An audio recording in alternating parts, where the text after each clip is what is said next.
Hola a todos y bienvenidos. En este vídeo vamos a hablar de simulación y de su importancia como herramienta docente en la enseñanza del adulto y en la enseñanza de la medicina. Lo hemos preparado Fernando Ramasco y yo, que soy Rosa Méndez del Hospital de la Princesa de Madrid, y Rafael González del Hospital de León. Primero vamos a hablar de por qué es importante la simulación como herramienta docente indispensable en el siglo XXI y cómo utilizarla ahora y cómo podemos utilizarla en el futuro. Simulación en medicina se refiere a cualquier actividad docente que mediante simuladores estimule y favorezca el aprendizaje. Pero esto no comienza en el mundo de la medicina, de ahí el título de Abróchense los cinturones. Esto comienza en el año 1929, cuando Edwin Link, que es un piloto de las aerolíneas americanas, crea el primer simulador de vuelo, el Blue Box, con el cual consigue que su hermano, que no tiene nada que ver con el mundo de la aviación, aprenda a pilotar un avión en un año. 10 años después, y a raíz de varios accidentes de las aerolíneas americanas, la simulación se convierte en una parte indispensable y obligatoria en la formación de todos los pilotos.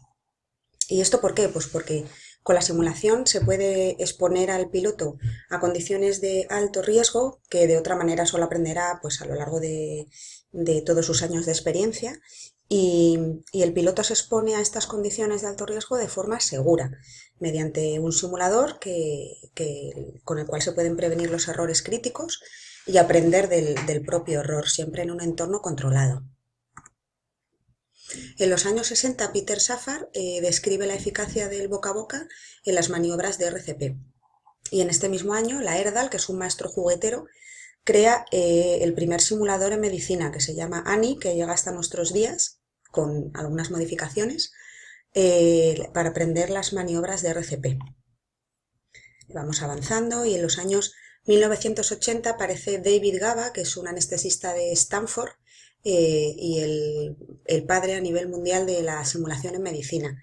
Y él desarrolla las CRMs, que son las herramientas para el manejo de situaciones críticas, que son 15 herramientas de las que después hablaremos, y herramientas para evaluar las competencias médicas, que es otro de los usos de la simulación en medicina. ¿Y por qué debemos usar la simulación? Pues por varias cosas. La primera es dos palabras de este término, andragogía, que todavía no tiene una traducción en castellano, pero es algo parecido a la pedagogía del niño. El adulto tiene motivaciones diferentes a los niños, por tanto tiene diferentes formas de aprender y además tiene unas expectativas ante lo que desea aprender y por tanto las herramientas que utilizamos para intentar enseñar a un adulto no pueden ser las mismas que utilizamos para enseñar a un niño. Y además también el cambio generacional, ¿vale? Del baby boom de los años 40, 60 a nuestros residentes de hoy en día, que son los millennials, que están rodeados de muchos aparatos electrónicos y que están acostumbrados a conseguir la información de forma muy rápida y con un clic de su ordenador o de su móvil, pero toda esa información la mayoría de las veces no saben muy bien cómo manejarla y cómo integrarla, y mediante la simulación también podemos hacer que determinados conceptos queden fijados. Y también por qué utilizar la simulación en medicina.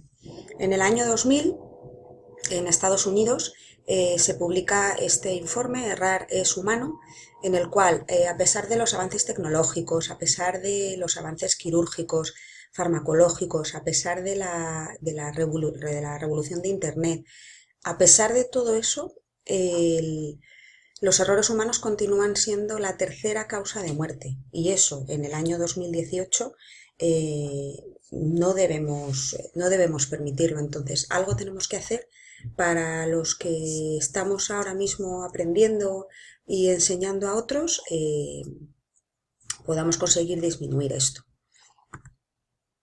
Vale, entonces ya hemos visto lo importante que es que cambie la forma de enseñar, que la enseñanza de un niño no es como la del adulto, que hoy en día con todos los avances tecnológicos esta forma de enseñar del profesor en el atril con los alumnos está un poco obsoleta y debería cambiar.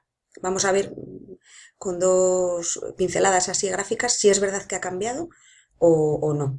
Aquí está el gran Henricus de Alemania en el siglo XIV, en su atril, con los alumnos de la primera fila que están muy atentos cogiendo apuntes y los alumnos de la última fila pues hablando o durmiendo. Esto parece que nos quiere sonar un poquillo. 300 años después, una clase de anatomía, el profesor, los alumnos en primera fila, que no dejan ni que se acerque este alumno que está aquí detrás, pero tampoco se le ve muy preocupado porque sabe que este compañero está cogiendo apuntes y después los pasará limpio y los fotocopiará para el resto de la clase, que también nos suena.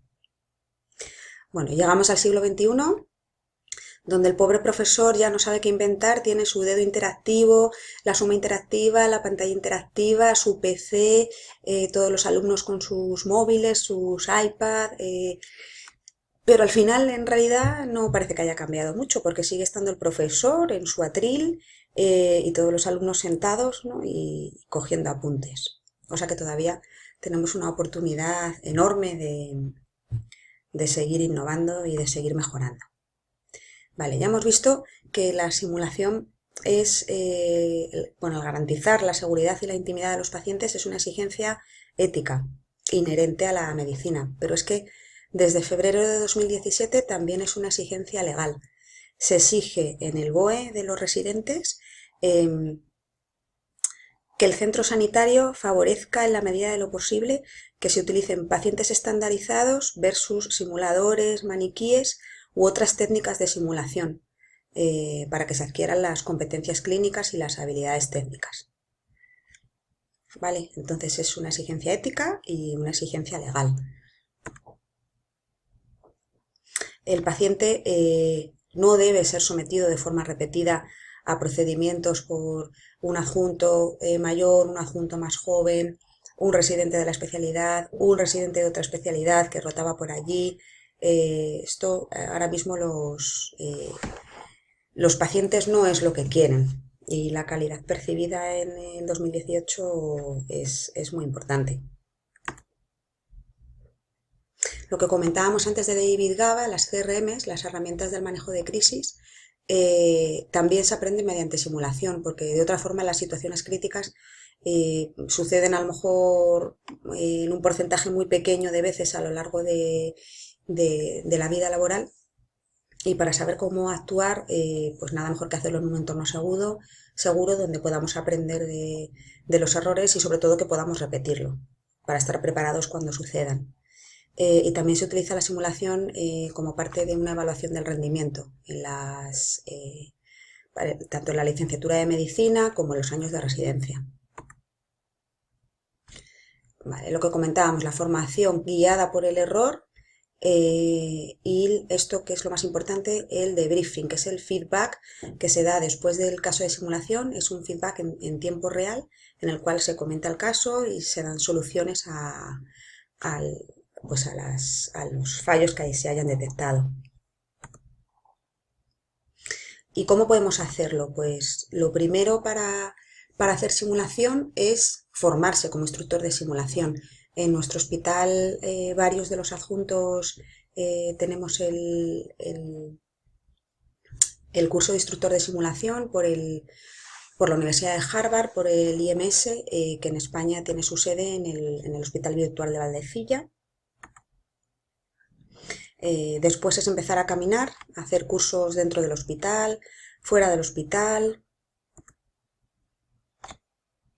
Lo que ya habíamos comentado, nosotros cuando hacemos los diferentes escenarios de simulación, o los hacemos directamente para practicar las CRMs o los hacemos en cualquier otro escenario, pero siempre comentamos 2 o 3 de las CRMs para siempre tenerlas en la cabeza y saber actuar cuando suceda una crisis. Luego, al igual que los pilotos que repasan todos los días sus checklists para que todo funcione y que el entorno sea seguro, Pues en medicina también existen checklists que también mediante simulación pues se puede tener en la cabeza la forma de actuar cuando suceden estas situaciones precríticas de hipoxemia, hipotensión, bradicardia. Luego la forma de saber utilizar las ayudas cognitivas, que también mediante simulación se pueden aprender, como en el caso de Unscripted, que es una aplicación de situaciones críticas. Y luego finalmente nosotros estamos ideando un currículum de formación de residentes en cuidados intensivos y estamos en ello y lo pondremos en marcha en breve. Todo para poder repasar las diferentes habilidades, tanto técnicas como no técnicas, en la formación del residente. Bueno, y como conclusiones, lo que hemos venido diciendo a lo largo de toda la sesión, la educación médica debe cambiar, y la educación médica está cambiando y la simulación no es el presente, no es el futuro, sino el presente. Muchas gracias.